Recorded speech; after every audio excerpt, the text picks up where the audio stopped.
My time has come, we've had some fun. I had it all. It's time for the Ship's Gonna Happen podcast. Here with a load of laughs, info, and fun, it's Tony B, Dave B, and Timmy D. Before I go alone. Don't ask me this and one more song. It ain't too costly, no, I ain't too cheap, so just relax. I'm on my knees.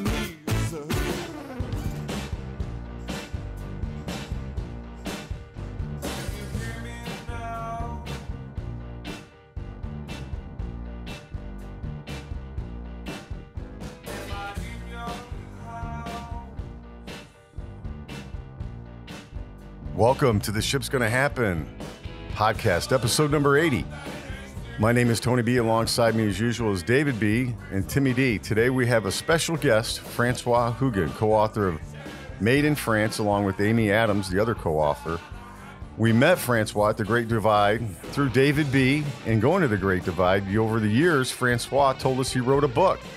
So we read the book, and we thought, why not invite him into the studio for the podcast? So we'll get to know Francois more, and they're turning the movie into a book. Or the book into a movie. Or the book into a movie. Yeah, there we go. It's early fall morning. Calm down, David B. I know. Corrections are ready. We do it for the transportainment. Boom. Right? Yep.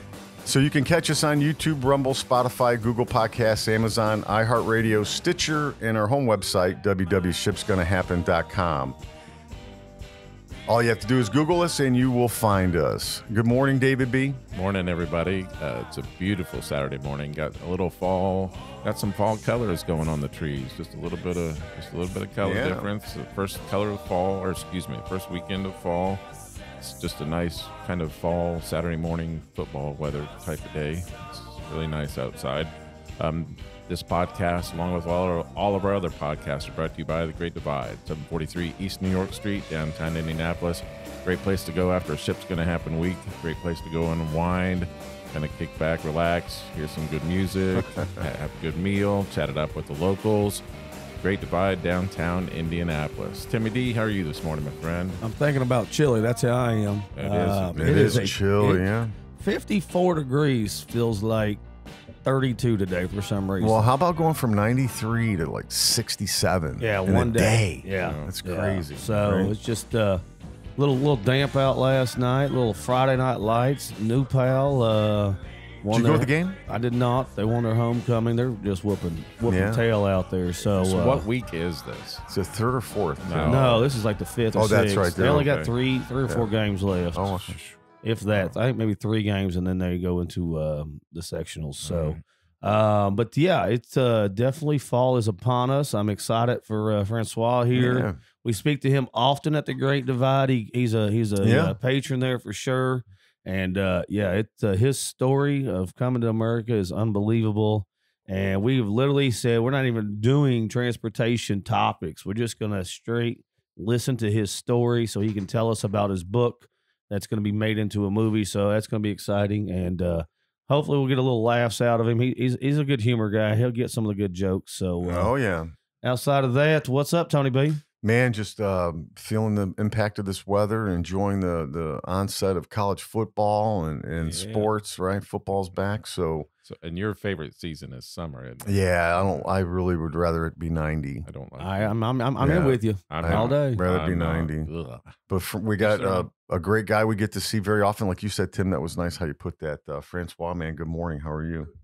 How are you guys? It's good to see you. It's great to be here. Yeah, thank you. Thank you so much for having me. So Francois, we've talked with you for about over a year now, just like every Thursday, and kind of randomly bring up the book. Can you start filling our listeners in on the premise of your book and take us through kind of the early years and the background of you as well? Yes, sir. Well, background. Let me first say, thank you for having me here. It's great to be here. Mm-hmm. And the book itself pretty much was the answer of people kept asking me over the years, why did you leave the French Riviera to move to Indianapolis? And that's how the book became a book. And it took more than the answer to, I took a plane and I crossed the ocean. I took, it's a story of the first 20 years of my life. And that's what it took. I was 9 years old, actually, when I decided I was going to move to America. Wow. and it took me 10 years to fulfill that dream.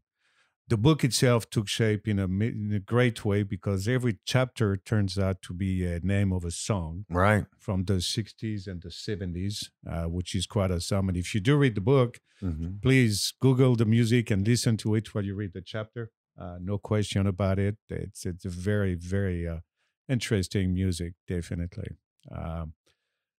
The story itself is kind of nuts because, right off the back, I was kidnapped twice by the time I was 10 years old. What? Which it's kind of crazy. But that said, people ask me, what do you mean you were kidnapped? Well, you got to realize that 90% of the kidnapping on the planet are due by parents divorcing, which doesn't make it any less traumatizing. That parents playing yo-yo with the kids, and it kind of affected my life tremendously, considering my dad used to live in the south of France and my mom in Paris, which was in those days 8.5-hour travel time by train. And so I did that travel a lot of time between the age of 6 and the age of 9. So were you saying that one of the parents would be accused of kidnapping if they took it? They weren't accused. They were taken. My mother is the one who kidnapped me first. So you weren't scared or threatened? No, I was scared. I was scared. So you knew when my mother kidnapped me, I didn't know she was coming to get me. Oh, wow. That was the first time. How old were you? I was 7. Holy cow, man. It'd be frightening, wouldn't it? Yeah, I was 7, yeah. And, my story doesn't start there. It started pretty much earlier when I was 6 years old. I was an altar boy. But I'm not going to talk about that story. You're just going to have to read between the lines. That's all I'm going to say about that, because I don't want to be negative towards anyone. But I could easily, but that's it. I'm going to cut it right there. The second time I wanted to be kidnapped, my dad came all the way to Paris to take me actually on a fake visit. But the kidnapping failed tremendously. Ended up in a police station, in a train station in Paris. Oh my gosh! And the last time I was kidnapped, I wanted to be kidnapped. That was my sister at the time, who was 14 years old and came all the way from the south of France to Paris and took me. Wow! And if you look at the cover of the picture, she's on the cover of the picture, and that was 2 years after she kidnapped me. And if you notice, she's still holding my hand. And she was holding my hand when she kidnapped me. And 2 years later, she was still kidnapping my hand. Because I was a little messed up.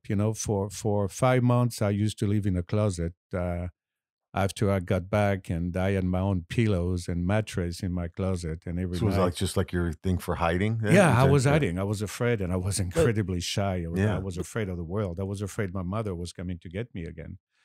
And so the closet itself, I'm thinking about like France and stuff. So a lot of people out there in America don't understand how luxury we have it. That closet had to be tiny, right? That closet was not only it was tiny, so I had a little mattress and pillows in there, and that closet was hidden by another piece of furniture that you had to pull. Because I was really hiding. Holy cow. You're going to have to read the story because there was some police involved at some time when my mother tried to get me. I'm not going to tell you the whole story, but it's quite frightening. You got to read the book. You got to read the book, of course. Thank you. Made in France, by the way. Yeah, made in France, by the way. Thanks, it's kind of scary, and it's a tearjerker at the beginning, but life gets better after that. Obviously, I came out of the closet in a good way or a bad way. I mean, it's no bad way to come out. I just, literally, physically. Right. And I started to live. And, I ended up working on a cruise ship and spent my 19th birthday in front of the pyramids in Egypt. And I used to indulge a little bit on a little hashish, but that was the late 70s. Don't judge me for that. Okay? I used to bite myself in the street of Cairo, which was a little spooky. Yeah. But when you're 18 years old, you're indestructible. Right. You do. Invincible, yeah. Invincible. And, I crossed the Atlantic on a boat, which was quite the experience from the south of France to Newfoundland.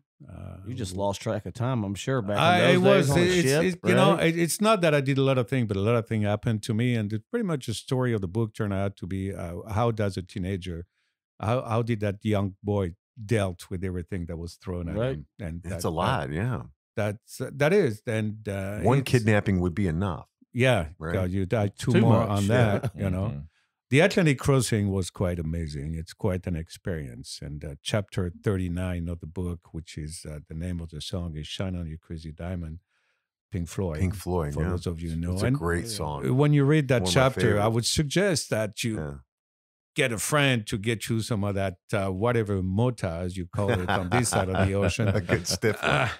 But marijuana. It does help. Yeah. Mary Jane, good friend of mine. A long time ago. I don't do that anymore. That was, I think the last time I did that, I was 19 years old, when pretty much everybody else starts. Yeah, so I was done by then already.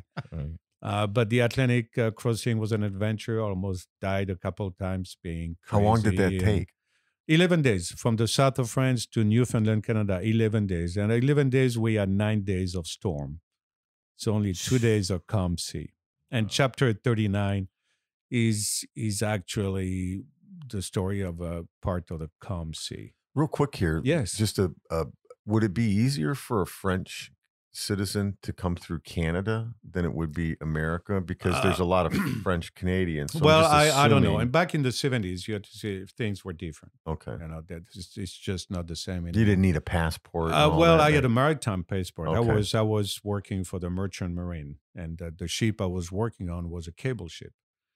Cable ship, you have an international flight of cable ship all over the world, and there's a ship that take care of all the telephony cable that litter the ocean from the European continent to the American continent, and they need to be taken care of, because of the water erosion, the ocean erosion. So there is constantly, and Newfoundland is a port where you had Portuguese cable ship, British cable ship, French cable ship.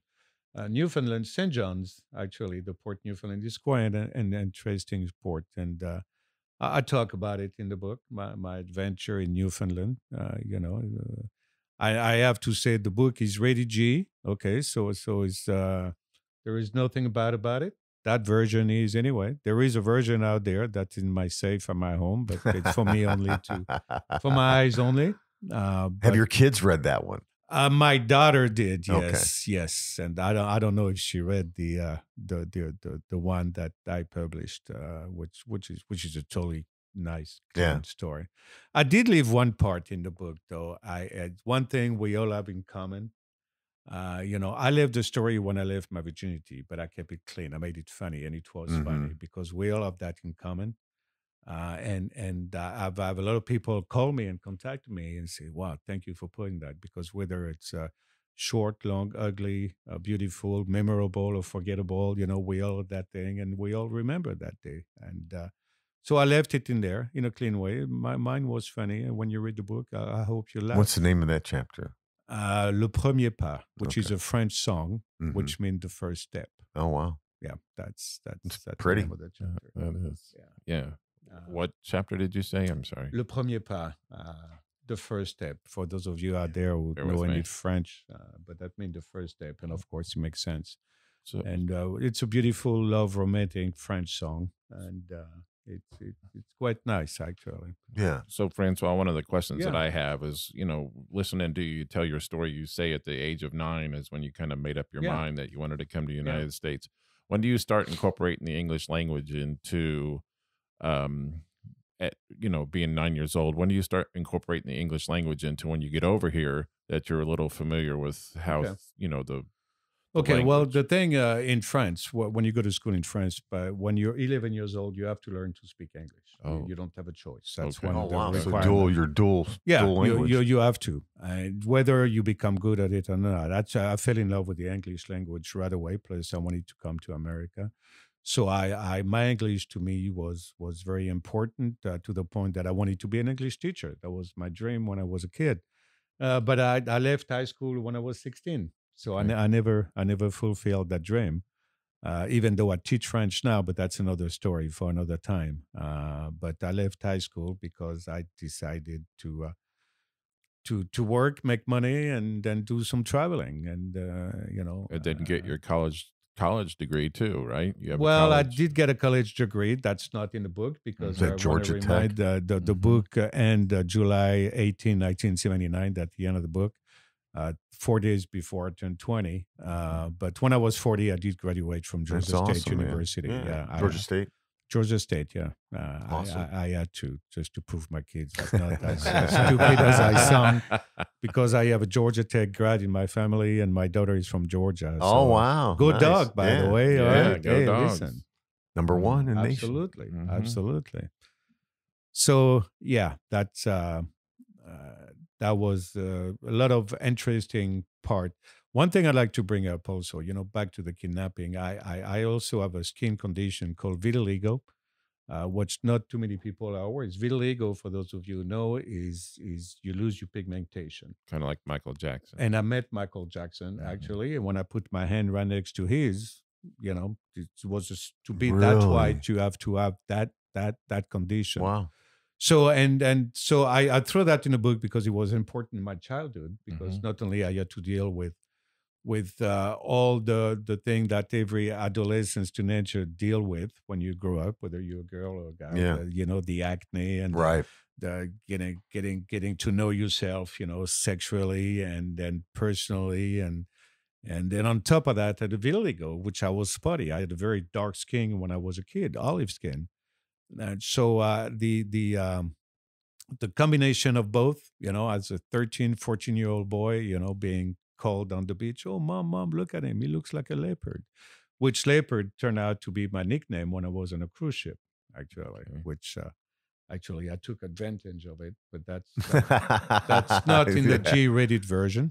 So that's all I'm going to say. Would you like to see where all my spots are? Yeah, I'm not going to go into that. I'm not going to comment on that. But so now is your you had, like, on the picture of the book is you had said your sister, right? Yeah. And then your older brother. My older brother. Yeah. So did they come to America too? Were they able to come ever to America? Or? No, my sister came and visited me. Okay. Back in the 90s. Is she still alive and yeah? doing well? Good. I had two sisters. One passed away, but this one, Genevieve, is in her late 60s right now, and I talk to her every day.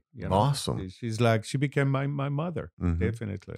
How difficult was that? And how difficult was that separation with them at 19? Yeah. Well, the separation, when you're 19, you want to see the world. You don't care. You don't know. You don't know. You don't realize. When you're a teenager, pretty much when you grow up, where you grow up, you say, let me get the hell out of there. Right. It doesn't matter where you are. I didn't know what the French Riviera was or the reputation it had until I left it.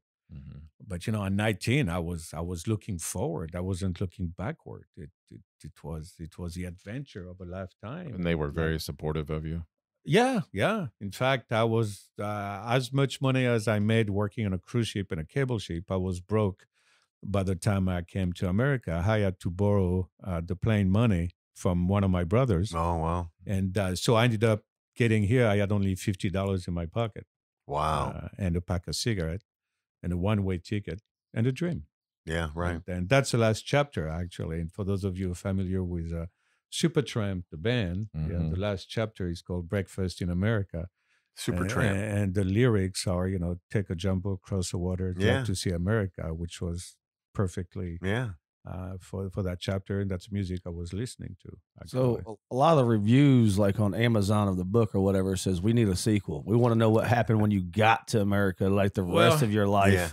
So is there going to be a sequel? No, I don't want to get off track of the Made in France itself. But there's not going to be a sequel. But one way we decided to deal with that, deal in a good way, because as you mentioned earlier, there is the screenplay is being written, and the movie is going to happen. And one thing we did already, I did a lot of book signing in Atlanta, and Logan Hunter, who is a screenplay writer, director, who lives in Bloomington, Indiana, actually, and he's spent many years in New York. He's an actor, a producer, screenplay writer, director, great guy. And he approached me for the movie because he liked the story so much. And so it'd be a biography. I mean, at the end of the day, yeah, it is. right? It is a biography, and that's one thing he said. I'd never done a biography. I want to do a biography. Yeah. So that's what it's going to be. And one of the way that I'm going to be an actor in the movie, even though the movie and July 1979. But the way we're going to do it is for people to see me now. So, for example, the opening chapter as of now is chapter 39, Shine on You Crazy Diamond. That morning we sailed over the Titanic. It was rebellious. Oh, wow. And then I was 19, and I was eating the hashish quite a bit. I had a lot left that I bought in Egypt. And at 10 o'clock in the morning, the Titanic is below you. Say, whoa, this is freaking cool. Yeah. After you take a seat. By 10 o'clock at night, I'm still on the deck after a hard working day. And it's about 10:30 at night. And I'm standing on top of the deck. And I see a white polar bear waving at me on a piece of ice cube, a mini iceberg. What? Yeah. I saw it. Some good hashish. I saw it. Hey, I know the address. Was it the Coca-Cola polar No. bear? Hey, listen, it was 1979. I made the white polar bear before. In fact, I should have anyway. But so I'm standing on the deck, and the two sailors behind me say, what? And I say, right there, can't you see it? As I take a drag. And the scene cut. And it takes me today to a restaurant with my grandson. And my grandson looking at me, he said, Grandpa, was it really a white polar bear waving at you? That's hilarious. And we switched to the next scene. So I'm going to be used as a transition. Awesome. Kind of a narrator. That's neat. And so people get to see me what I look like right now. Right. So that answered no sequel, but you got to see who I am now. And that's awesome. So that's the thing. So yeah, I'm going to be based as an actor. Also. So is it Brad Pitt or Denzel that plays? Well, those guys, Denzel's got the rat's color skin when I was a young kid, and Brad is not as good looking as I was. But that's it. They were too old. So no, we're looking for two actors to play me in my younger days. I have already a great actor from New York, a good friend of mine who is going to play my dad. He's signed up. He's a good guy. So does your sister live in America? Will she? No. I'm the only one who lives here. My family, they all live next to each other. Will she come out to the movie when it's filmed? Will you? No, actually, my sister, she's at home. She's okay. She's got a nice little house on the French Riviera with a little pool and olive trees. And, nice. She came to visit me, but she likes where she is. She lives in a little village in the south of France where one of my brother lives, and her kids and her grandkids, big family. Well, you should have your grandkids play you when you were a kid. You ever thought about that? Well, are they too old? I don't know. I'd love to have my grandson play that scene. Even Francois has two kids, right? And four grandkids. Two kids and four grandkids. Yeah, and my grandson is now 9. So by the time we start shooting, he'll be 10. That's what I'm thinking. I'm just saying. But, hey, listen, Dad and Mom. You want to put him through that? Exactly. Like my kids have their own view about they don't want they don't want their kids to be exposed to it. But anyway, we'll see when the time comes. I just thought it'd be man, that's awesome. There's an opportunity. Yeah. No, it's we got a movie star in here. Yeah. Well, it's about him. It's and Logan Enter is a great writer. We're looking pretty much, I would say, it's going to be a multi-million-dollar movie, like every movie. So we're going to be looking for some money. We've done some casting already, but I wonder how that would do in France. Well, it will do fine, and then we're planning to shoot a good part of the movie in France, actually. Wow.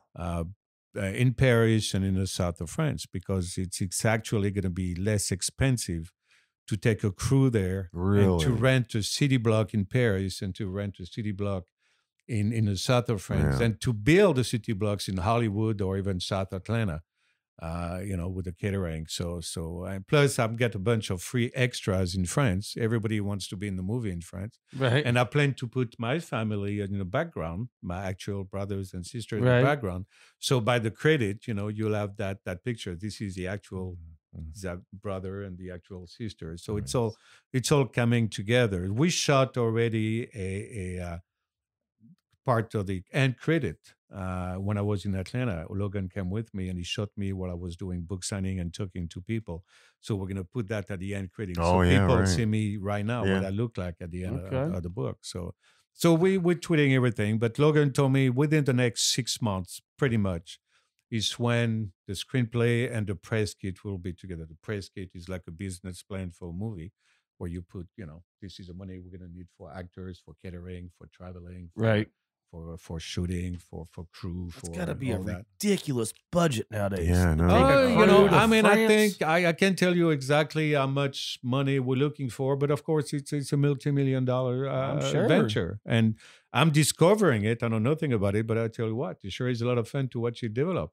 I almost gave up on my book several times because I had some writers, that I wanted them to help me, because even though my English is okay, I didn't trust myself to write a book by myself. Sure, So that's Amy daunting Adams, who is task. my co-author, Mhm. is on the book, and she's fantastic and amazing, and she tolerated me for about a year and a half, me telling her my stories and her putting it down on paper, and we wrote it together. But she's pretty much the main person who wrote it. How long did it take? About a That's year and my a half. question. About a year and a half it took us, and Wow. a year and a half of a lot of FaceTiming, because she's from Indianapolis, but she doesn't live in Indianapolis anymore. And she's a wonderful lady. She's been very patient with me, and just when I was ready to give up, I totally coincidence, and the rest is history. Now the book has been published for a year and a half, and is doing well, and it's going to become a movie. So yeah, It's Amy, exciting. I need to thank you, Amy, and she's amazing. She's I was gonna say, I wonderful. think Amazon is down to just a handful of copies left. I Yeah. think last I saw, The was, reviews are good, too, that Was you- down to single digits, so Mhm. all 5 stars. That's all I saw on there. Was all 5 stars. Well, there is 1 3 stars. I don't know who it is, and I shouldn't say that, but I don't know. What's it's good? anonymous 3 stars? Yeah. So it's somebody who disliked me, obviously. Yeah. So, Francois, what but, do you see your role with as far as the production of the movie? Are you going to be the guy kind of not necessarily in a directorial role, No, but somewhat in a I'm not. direct? I'm going to be like, you can, I guess, a consultant. Okay. And also, I'm going to be paid as an actor. The thing about Logan is that he allows me to give my opinion. The same way with Amy, when I was writing the book, I wanted to keep it as true to the story as possible. So it's 99% true what's in the book, and the 1% romanticizes to make it more interesting. But the story is true, and I want the movie to be that way at the same time. Right. So Logan will allow me to be part of it, and that's my opinion, because this is going to be his movie, our movie, but this is my story, and I don't want that story to be. I want it to be true Right. to what happened, because I take it to heart, and pretty much like I said at the beginning, is that there was to answer the question. Why did you leave the French Riviera to move to Indianapolis? But now it's more about, I have 4 grandkids. I want their kids and their grandkids to know who crazy French grandpa was. And I'm leaving a legacy, and I'm leaving a paper trail legacy, and hopefully a digital legacy with the movie. Right. Everybody is going through the ancestry.com, whatever. I'm telling my grandkids and their future generation where I come from. And I want them to realize and to understand why I came here and why they were born on this side of the ocean and not the other one. At this point, You're making a what movie of your ancestry.com is what you're doing. Yeah, right. Exactly. It's not about the money. It's I don't care if there is money or not. It's about the project that I take to heart, and I want to see it through. Are you going to shoot at all in Indianapolis? Or? What you're looking for? Well, we did know. We could be. We got 3 extras. Well, in this the room. thing, the book hand definitely before I get to Indianapolis. The book ends when I'm at the airport in Paris on my way to New York, and that's it. Okay. Yeah. So there was no American story, really. Right. But Yeah. So now, so you have a profession, right? That you work. I do. You work I in a do. profession. So have any of those people purchased your book or know about your book? And well, yeah. how's that gone over? I'm a one-man show when it comes to selling the book, and You're a one-man show. There ain't no doubt about that. well, and you know what? You do I a just good. wanna- You have a good show. You guys ever seen Along Came Polly, where the dude Yeah, hires his yeah. own cameraman to follow Right, him or yep, whatever? yep. I'm for free. I work for Yep. free. I want to follow you in your life because well, it would be I- very interesting. No doubt in my mind. I every day my goal is to make one new friend, and that's one thing I learned when I was so shy and I was afraid of the world. And I had a couple of mentors and who taught me how to fight shyness and to be confident. And one of them I remember was I think it's in the book to a certain extent. Is one guy told me, when I want you to go to a party, to a reception, as often as you can. If there are 30 people, I want you to walk in there and shake hands with all 30 people. I want you to look at them in the eyes and smile at them, and one of them's got to become your friend.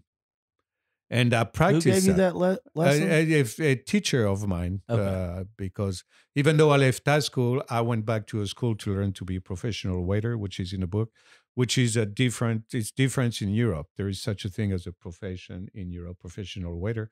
And you'll see in the book, that school is the one that brought me here in Indianapolis. Actually, I explained that in the book. Yeah. But that was a school of teaching you not only to be a waiter, a manager, a hotel, how to cook, but also how to be confident and to get rid of your shyness. It's definitely not a profession you can sit behind and I mean, you got to be able to be that friendly person. Oh, you have to, because the restaurant business, for those of you who have never worked in it, you're missing something. I spent 30 years in it. I don't want to go back away from the book, but I did open 7 restaurants in Atlanta. Oh, wow, really? I was in a business for 30 years.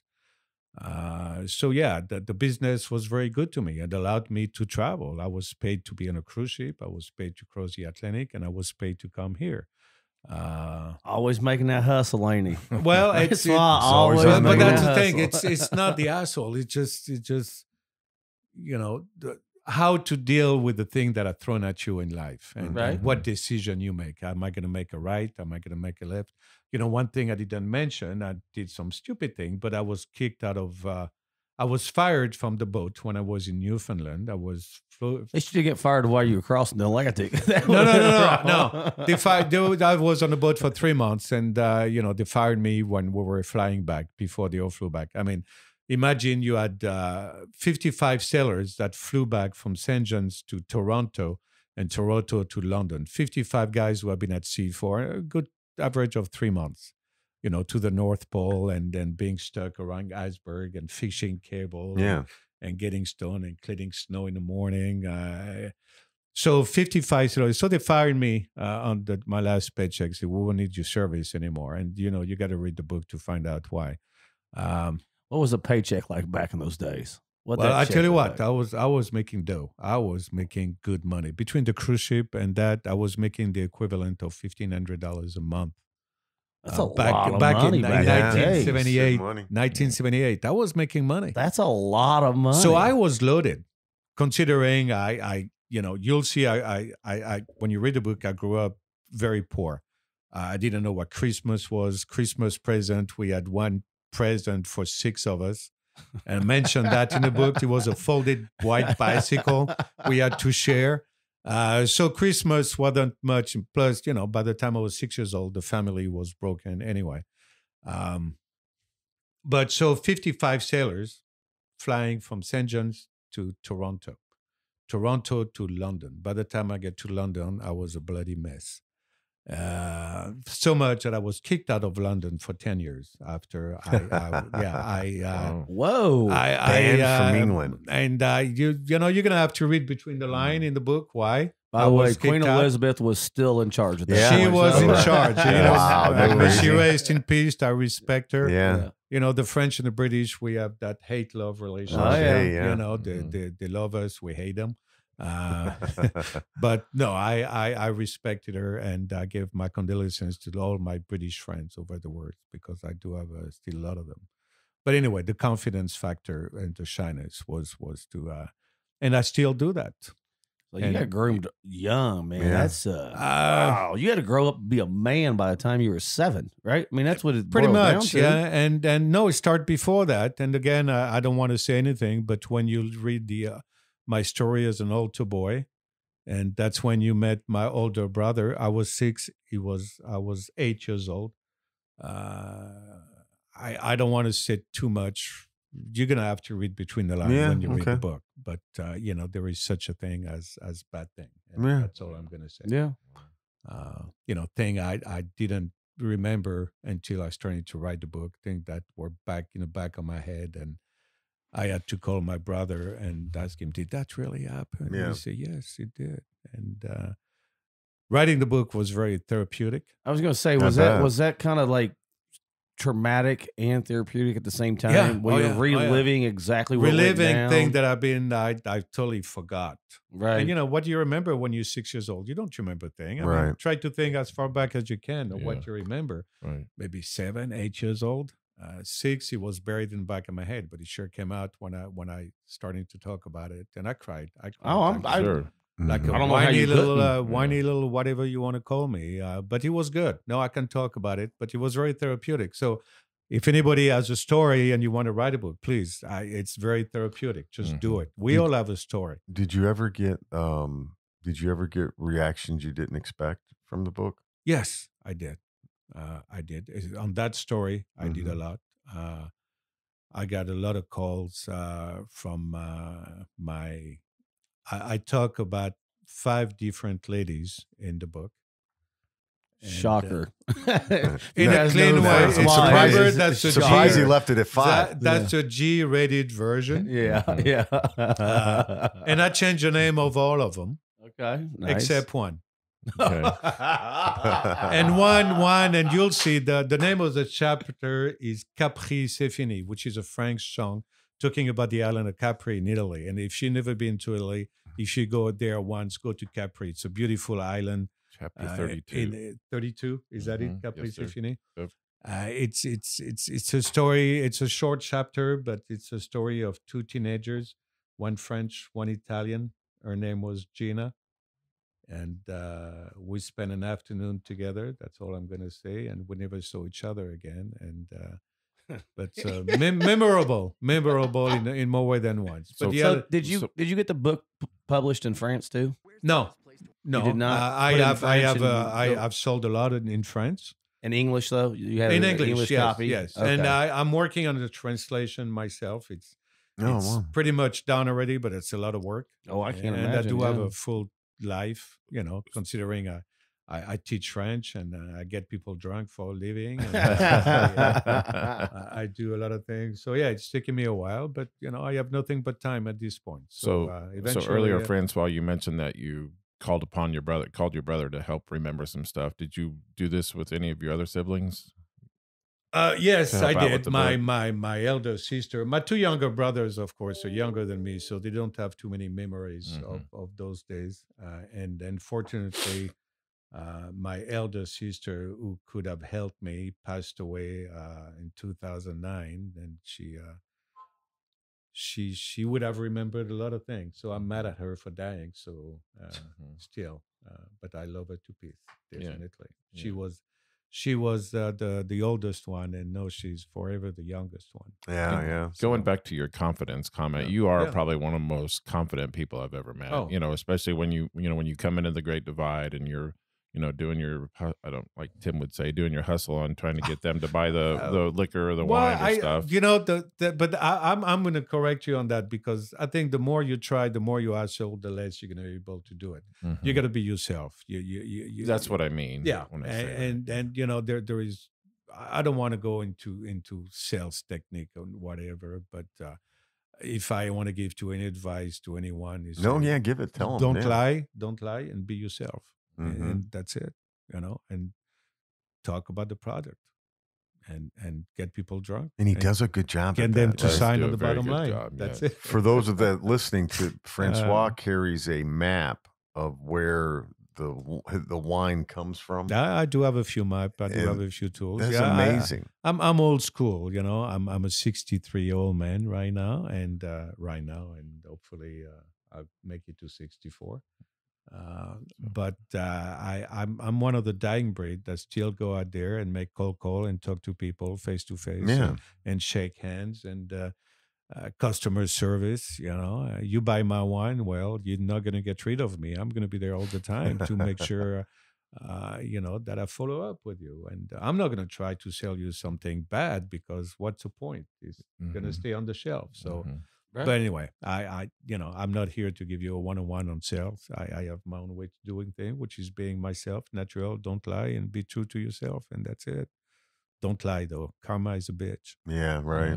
Karma is a bitch. It is. That's a great. Yeah. You need to coin that right there. Karma is a bitch. We got it on recording. We'll add it in every once in a while. Oh, well, you did that. Okay. Bye. Do we have permission to use that little soundbite, Francois? Well, I mean, for anybody who's met Karma before, you'll agree with me. So did you ever get anybody that was like, what the hell did you write about this book for? Did you ever get anybody that was negative, positive? Well, I told you, the only negative positive? I had that somebody gave me a 3-star. Oh, okay. Yeah, that's right. You did but I say don't that. know who it is. Yeah. Yes, it's not, I'm not going to pretend it's a greatest literature piece. But I think the story is good. And I think it's how do you say, a page turner. Yeah. Definitely. Yes, I think it is short chapter, to the point. It's squeezing 19 years in 43 chapters. And you remember I took it's a short book, too. It's only 166 pages. Yeah, 43 chapters. And I've told Francois this. I did find myself while I was reading the book almost predicting what was about to happen next and being right on more than one occasion. Like I think this, and I mean that in a good way. I think it's a good way. I think it's a good way. Absolutely. Absolutely. Yeah. So your mind led you to think, okay, I know this has got to happen, right? Let me read it. Could you imagine that soundtrack for the movie? If you get all that, that music, that'd be a great soundtrack. That's going to be one of the expensive parts of the movie, like chapter 39, for example, "Shine on You, Crazy Diamond." Pink Floyd. We plan, I think, to play 4 minutes of it at the opening scene. Imagine the opening scene, Pink Floyd, "Shine on You, Crazy Diamond." I don't know which part of the 30 minutes yet. Me in the middle of the ocean on top of the deck. Wow. And water, and I don't know exactly it's gone, and me waving in a polar bear, and bam, we cut. I mean, there you go. That's hilarious. It's going to be, I think it's going to be I just keep thinking about the Coca-Cola bear is what I keep thinking well, about. That's what I grew up on. So. But the thing, again, that's a generation thing. And that's one thing that I've been able, one of the comment I've got is, I've been able to reach to a lot of different generation, because this is a story of a teenager. But a teenager now and a teenager, 20 years, 30, 40 years ago, we all go through that. And it's kind of a reminder, that book, about what we had to go through as teenager and the decision we made. And we realized, wow, if I would have turned left instead of right, where would I be? Right. So you listen to the Ship's Gonna Happen show with Francois with the book Made in France. And he's just kind of giving us a little inside of the book. It's a great read, a little inside of his life. He's a great person, and I appreciate you coming on the show. And I have one question I need to ask about this boat still. It's been bugging me since he's talked about this boat. Was it powered or was it sail? It was. I hate to say that. Diesel. No, that was 1970. That's what I'm saying. 1979. Okay, the sails were long gone. Yeah. But it was considering it was a small boat. I mean, I have a picture of it in the book. Yeah. And it was 99 of us on board. That's it. 99. 98 and one woman. She was married to the radio. She was married to the radio on board. So she was going back home to Newfoundland. She was the only woman surrounded by 98 sailors. Oh my gosh. And what could go wrong? I'm not going to comment on any of that. That's in the original story. Yeah. But it was amazing. Yeah, the boat. I'm just thinking this boat it's going over the top of the Titanic that was the largest thing that just wrecked in the ocean. It was below us. And I have a picture in there with iceberg on the horizon, with me on the deck. And during the day, you could see the iceberg, but at night, you couldn't see them. And you guys were pulling cables, right? Or the cables from the ocean floor, right? Yeah. So at some point, we got to Newfoundland, and after a week in Newfoundland, in St. John's, we took off toward north, Maine and everything. And I have a picture in the book, I think, once you see the Banquise, you see on the horizon the North Pole. Mm-hmm. But we were stuck for 11 days at one spot. Wow. Just to with a sonar to find the cable, to pull it up. And if you look at the picture of the boat, you have a big wheel up front. So you roll the cable. So you get the cable from the bottom of the ocean, pretty heavy everything. I mean, the boat were kind of Oh, like Oh, that. yeah. And they kept the sailors on board. The engineer, kept it on the board for a couple of days and When you fixed it. And when you put pulled it up that cable, did you ever accidentally pull up a Russian? Uh, I mean, that's what they spied on back then, right? Americans did it, and I think, maybe we, come to think of they it, tapped in but those I don't know. I cables. was so stoned all the time. I can't really remember if it was Russian or Chinese. How there did you you go. pack enough hashish for the trip? You didn't know how long the trip was going to take. Well, okay, let That's me ballsy. back up. Okay, so when I was working on a cruise ship, I used to go to Cairo. I mean, Alexandria, Egypt was one of the stops we made. The cruise was too. Oh, So wow. Alexandria was a stop. Holy cow. Alexandria is about 2 hours from Cairo. So we used to take a cab right away and disappeared. So 2 hours to Cairo. Cairo, right off the bat, was a friend of mine. I was 18. I think he was 17. What a kid he was. And we took a horse and buggy because in Egypt back in the day, you See, still my had that. cell question is not far out if we're taking a horse and buggy. That's folks. true. So Well, just- I mean, in validated Egypt, yourself there. you had to do that. And I call it horse buggy, but he was a horse and buggy. And Wow. we got a guy to take us to what you call the souk in Egypt. The souk in Cairo is like the worst place you can be. I mean, like bad neighborhood. like so bad. Okay. So bad. And we got in there and we got into the hashish bar. And there is such thing, hashish bar. There was back in the 70s when you have a little terracotta tray, and you have your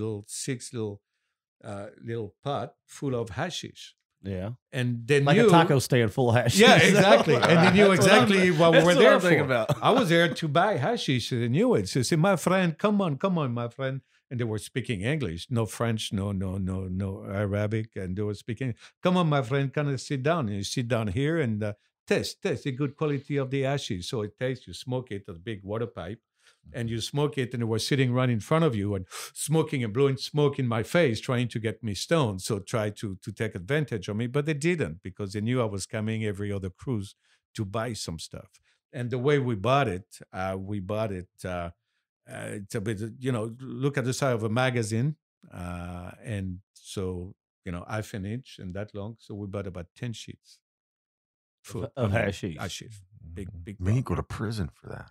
Yeah, I know. And it's funny because I don't know if some of you are a movie. There was a movie called Midnight Express. Oh, it was a great movie. Yes. With Brad Johnson. Excellent movie. Getting Never caught seen in Turkey Yes. for smuggling shit. And My I said, parents "Oh made me see God." that when I was a kid, and it scared the crap Oh, out of me. I saw that after my cruise. After I work on a cruise ship. God, that could have been me. And this is talking about making a left and a turn. You make decisions. Right. I could have, and it's a good thing I was on a cruise ship. If I would have flown, I would have been put into jail or Sure. something. But I was on a cruise ship, and a cruise ship. Let me put it this: when I got back to France a week later, after in Egypt, you had to get off the boat and get the hashish of the boat, and there was always some guy, the tall, French policeman, and every trip in Greece, I used to buy an amphor, and put the hashish in it. And the guy, the customer knew me, and he knew I had hashish. All I had to do is give him some. Seriously? Hey, listen, 70s, right. yes, I was bribing, and the guy is dead, so don't look for him. It was a long time ago. But yeah, this is true story. I mean, that's the way it worked. And I used to go to Nice to see my girlfriend and then sell some of it to her cool hippie friend back in those days. And but always had a stock with me. And there is a funny story in the book when my two sisters actually found a plaque of hashish in one of my blue jeans. But you're just gonna have to read. You have the to read the story. book. You have to Read the book, made in because I France. said too much. But yeah, and when I got on board on the other ship, I loaded up. I Hell had yeah. plenty. I get it. did. And a lot of my French sailors were happy that I did. Yeah, I bet. So, but I got fired from that boat for some stupid reason. Well, then they all became sober. It was no longer fun being on They the boat. missed They you. may have quit. When they fired me, when they told me we're Mass not gonna- exiting.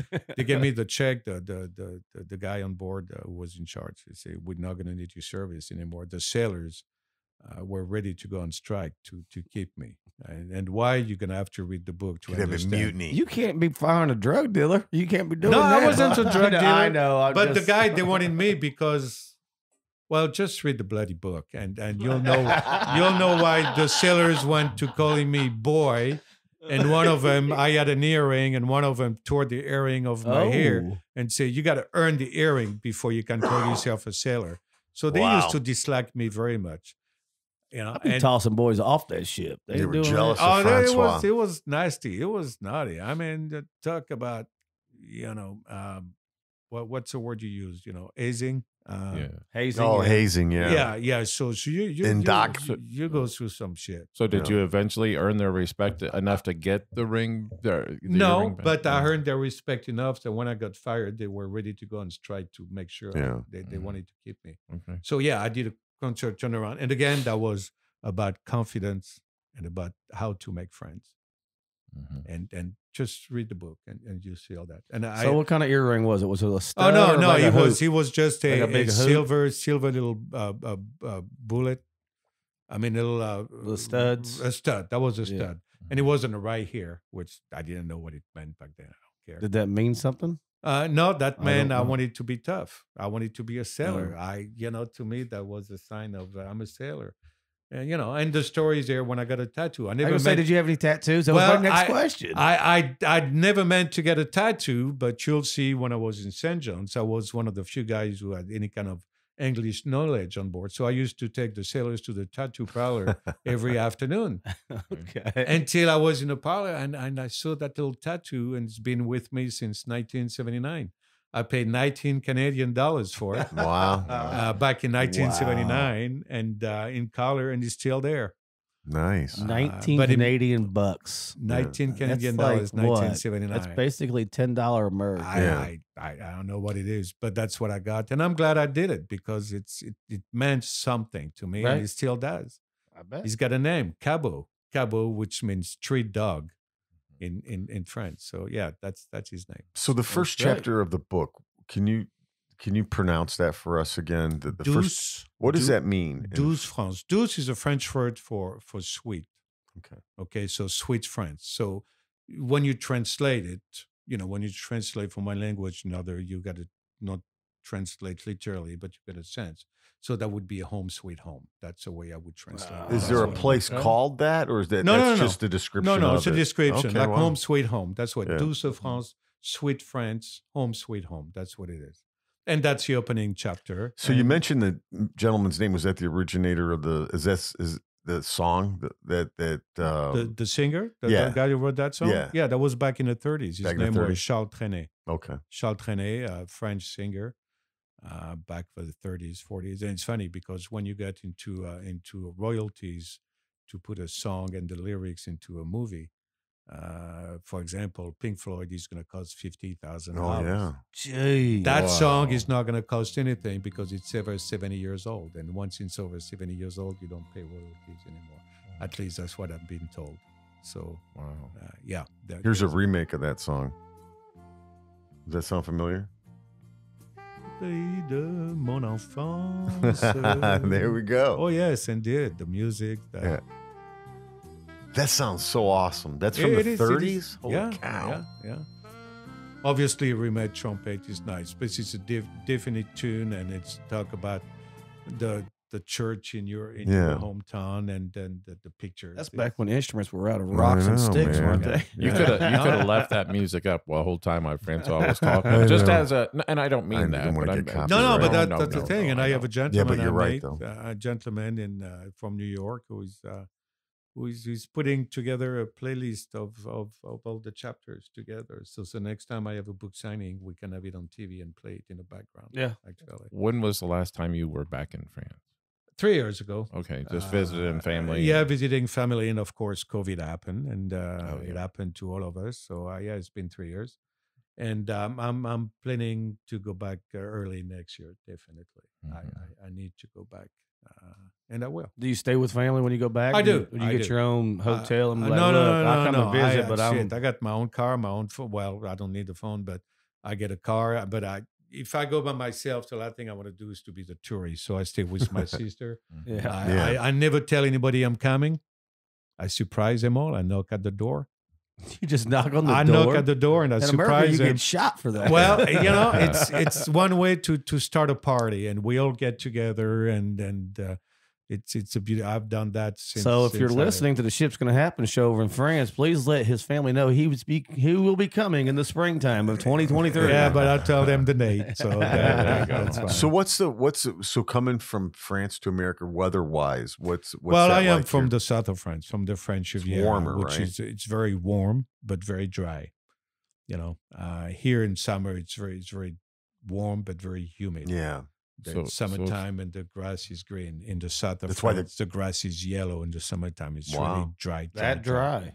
Totally dry. That's why grapes. a Arizona lot of dry? fires. There is a strong wind. So yeah, it's very dry and very hot. So Arizona and California dry, kind of. Yeah, and the 20 years I spent in France, in my hometown, I saw snow maybe once, and it was for an hour. That was Wow. an aberration. So no, I didn't know what really snow was until I live in Paris, which of course no, and of course when I came to Indiana, the hell. Yeah, right. So it takes from the north top of France to the southern part, it would take how long to drive that? 14 hours. 14 hours. It would be like at Indianapolis to Savannah, Georgia, Okay. which I've done many times. 14 hours. You can put France 50 times into the United States. 50? Oh. 50. You I can didn't put know that. France in the state of Texas, y'all. Oh wow. Y'all. Y'all. Mm. That's He's big. trying to blend in, y'all. Well, come on. I lived down in Georgia for 25 years. Go Dogs and Braves. Embrace, yeah. Hey, Braves are tearing it up again. I this know, year. but I'm still a Colts fan. Okay? Oh yeah. Definitely. Colts, yeah. But the train's probably the most popular mode of the transportation. train is there? the most popular mode of transportation. So how does that work there? Is it similar to here? Do you get the monthly pass? That's a good question. Oh, Dave. it's as far as the train. I mean, Yeah. Is that free? No, it's not free. You got to pay. There's one thing, and I mentioned that in the book also. In France, when back in those days, when you have a big family, Mhm. like we're a family of 6 kids, we did get a 75% reduction on all transportation, Okay. which was bus to go to school and to take the train. Did you have a Because- school bus that came and got Yes. you? Well, it's not a school bus. We don't have a cheese back there. You just take the city bus. Okay. You take the city, City bus to school. Yeah, I to know people in school. Chicago that did that. Yeah, They're yeah. trying to Yeah. implement that here, I thought. Yeah. Too. Yeah. Yeah. Probably saved a lot of money. But the train system is so different over there. This is a mode of transportation. Everybody travels by train. Right. There's no question about it. Because you can go in the train from all the everywhere. other countries, Like right? my first trip outside France was when I was 13, and I took the train to Italy, to Florence. But that was, from where I was about a Wow. 3.5 hours transportation. And I talk about that trip in the book also Yeah. with a certain young friend of mine. Actually, a good friend, and I'm still in touch with her. That's in awesome. French. She's an amazing friend of mine. I still keep in touch with a few people from my Yeah. childhood, and when I go, I get together with them. So it's a good thing. When- Definitely. When you go back to visit family, and are they all still primarily around where you grew up as Yeah, a they young all man? are. They all are in the same area where they all grew up. They all. Is a lot of the architecture still the same? Yeah. Oh, yeah. Mhm. The south of France doesn't change much. The city I'm from, Toulon, is a very historical city. Napoleon saved it from the British. It's got history. The Nazi took it as a center point for Oh, I didn't know that. Yeah. for the Navy, because this is a high point where you can, the whole. This is a big, not only a cruise port, but also military port. All the submarine and the aircraft carrier are based on that town. And so you grew up with that and seeing all that. And I wanted to be a sailor. Back in the days, you have to do military service in France for 12 months. Really? And so I have 3 brothers. 2 of them went into the Navy and 4 years, and one was a paratrooper. And when I tried to go, I wanted to join. I wanted to travel. I wanted to be in the Navy. And with my vitiligo, my skin color, I was black and white, literally. And when I get to a physical exam naked, the doctor looked at me. And back in the days, nobody knew too much about the vitiligo. And he looked at me and said, dude, no, you, he was afraid of me for the hazing because of my skin. So they didn't take me in the Navy. And I was so disappointed. But at the same time, that was a right turn. Instead, I went inside the cruise ship, which turned out to be much better. I didn't have to salute anyone. I was making mucho money. I got to buy hashish in Cairo, make a few friends in Italy, and then a lot of other stories that are in the book. So it turned out to be quite well. And I spent more time on the sea that my two brothers combined on the aircraft carrier. And they were stuck on the aircraft carrier because they were cooking. So they never really got out. So is it still hold that you have to do 12 months? No, that's changed. It's a voluntary system now, like in the United States. And so no, it's quite different now.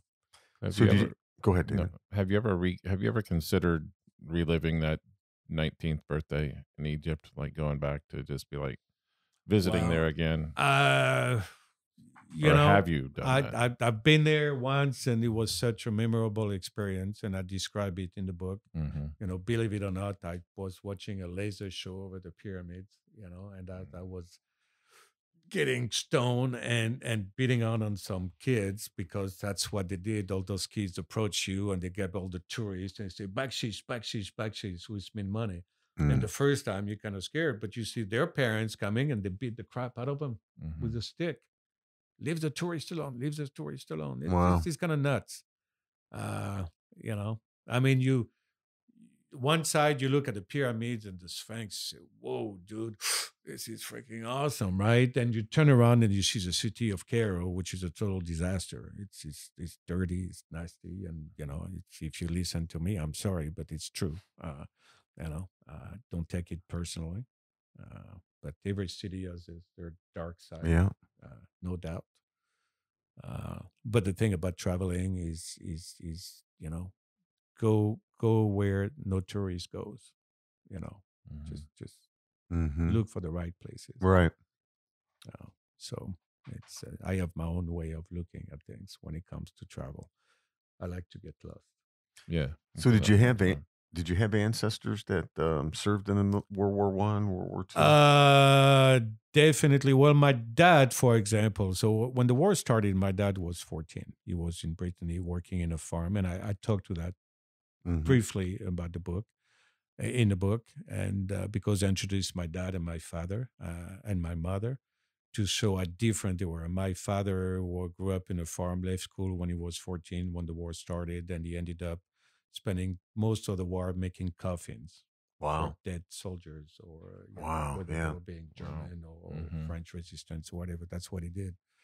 And so when the war ended, he was 18, and he was in Paris. He traveled, and but one thing I remember, he never said anything bad about them. He never talked bad about the German, and even though I'm from his generation, to look at it a different way. There is a story in the book I talk about. Sounds like every chapter has its own unique. It does. Story. It does. It's like a bunch of individual stories combined together for the whole life. Yeah, or for the whole young childhood of yours. It is. It's 19 years of a lot of stuff packed together. And remember, I took out 11 stories. Not all the stories are there. There's some stories. I'm sure not in there. For one reason or the other. You're going to add a little bit of that maybe in the movie, kind of get more. Well, in the movie, we talked about that. I know on a movie you got to have more. So you said 99.9% of it's all 100% true. That's in the book, and you got the little bit to kind of help the reader along. But in a movie, I feel like when they take a biography, it's about 60 to 70%, and then you got to add a bunch of bunch of different things. We're looking at that. I want to be as true as possible. Yeah. One person who's not going to be in the movie is in the book. Is chapter 28. Is Grace Kelly, Princess of Monaco. She was an actress, right? She played in some great movies. Beautiful woman. She's very beautiful. Beautiful woman. 1956, she married Prince Rainier of Monaco. She became the princess. So chapter 28 is when I met her, when she touched me, when she talked to me, which is very special to me because she was so incredibly beautiful.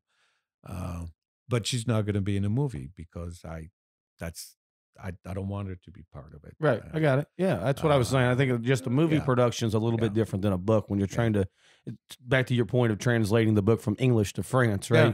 The words just don't always match up exactly right. The movie's the same way when you're translating a book from paperback to a video screen.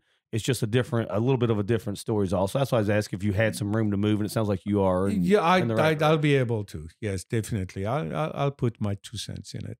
Or my 3 cents, whatever. I like I say, I'm not shy anymore. I'm not afraid to speak my mind, and I'll tell it the way I think. We'll agree or we disagree, but hopefully the end product will be the right one. That's what I hope for. No doubt. Made in France. Are you going to call it Made in France? Well, we don't know. There is a movie called Made in France for copyright. So we're going to have to come up with a different title, which is fun because I had a list of 25 titles before I judged Made in France.